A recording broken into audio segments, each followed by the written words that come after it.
Hello, my name is Gretchen Spetz, and I'm a registered dietitian nutritionist, certified functional nutrition practitioner, and the owner of the Functional Kitchen. Today, I want to explore the question that you may be asking yourself: why am I always hungry? Especially how this pertains to your weight loss journey.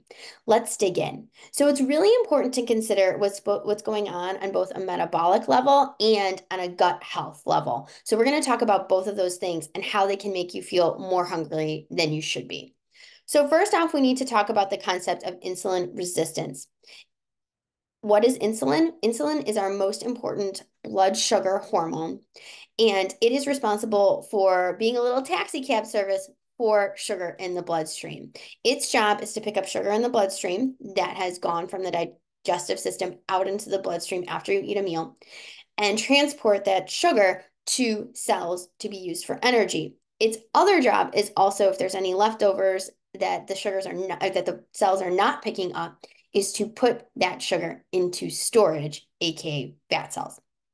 So what happens is if we're in a situation where we're eating a standard American diet for a long time, which tends to have a lot more carbohydrates, especially easily digestible carbohydrates that don't have a lot of fiber, is that we put ourselves at risk or in a state of insulin resistance. This happens when our bloodstream is just flooded with blood sugar.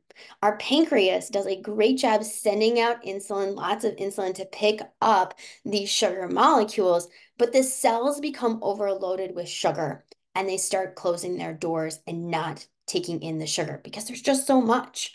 So the insulin is forced to send these sugar molecules into storage. And this puts you in a situation where you're gaining weight easier than you ever have in your life. What tends to accompany insulin resistance is what's called leptin resistance. So, leptin is our satiety hormone, and it's actually produced by fat cells. If we're increasing the amount of adipose tissue we have because we're sending so much sugar into storage, then we are actually flooding the brain with more and more leptin. And just like our cells being flooded by sugar molecules, if the brain is flooded by a lot of leptin, it will stop listening to that satiety signal. It just turns off. It's too much. So we don't get that leptin signaling effect. We just feel hungry all the time. Now, let's talk about what's going on when it comes to your gut microbiome. So, your gut microbiome contains over 100 trillion different cells. So, it's bacteria, yeast, fungi, the whole works. Lots of single celled microbes hanging out in there. And most of them are really good. We call them commensals. The gut microbiome touches every single part of how we work. In fact, our gut microbiome sends 10 times the number of signals to the brain as the brain sends to the gut. If we have an overgrowth of bad bacteria, what tends to happen from a cravings level is we start to get messages that the gut wants more sugar, aka these gut microbes want, these not helpful gut microbes tend to want more sugar. That tends to be their number one source of fuel.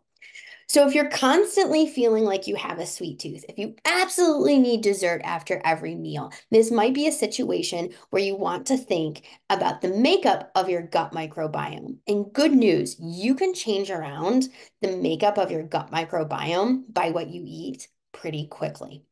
So, how do we fix feeling hungry all the time if we suspect we're dealing with leptin resistance and insulin resistance, and we suspect there might be some overgrowth of bad bacteria in our gut that's creating these sugar cravings? So, the first thing I like to suggest is that you follow my 30-30 guideline. And that means that at every single meal, breakfast, lunch, dinner, you are getting at least 30 grams of protein at the meal.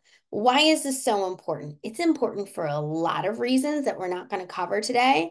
But when we think about insulin resistance, we know that protein actually slows down the digestion of whatever carbohydrate you're eating at that meal. So that creates a slower trickle of sugar out into the bloodstream that can help to resensitize the cells and make them open to receiving sugar again to use as energy.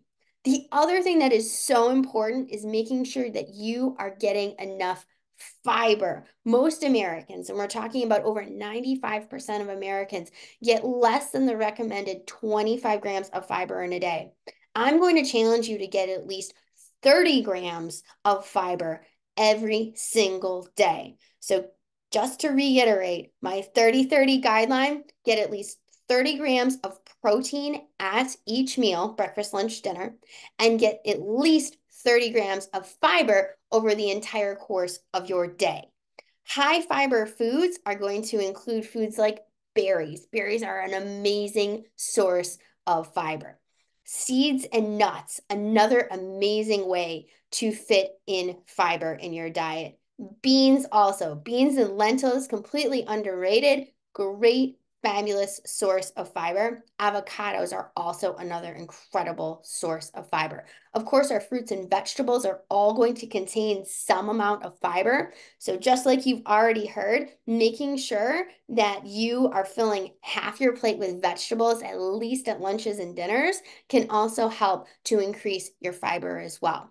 Fiber also acts on blood sugar because fiber also slows down the digestion of carbohydrate that turns into sugar. So slowing down the digestion, so important for improving what we call insulin sensitivity, which is going to help your cells start to receive that sugar and use it for energy so it doesn't get stored.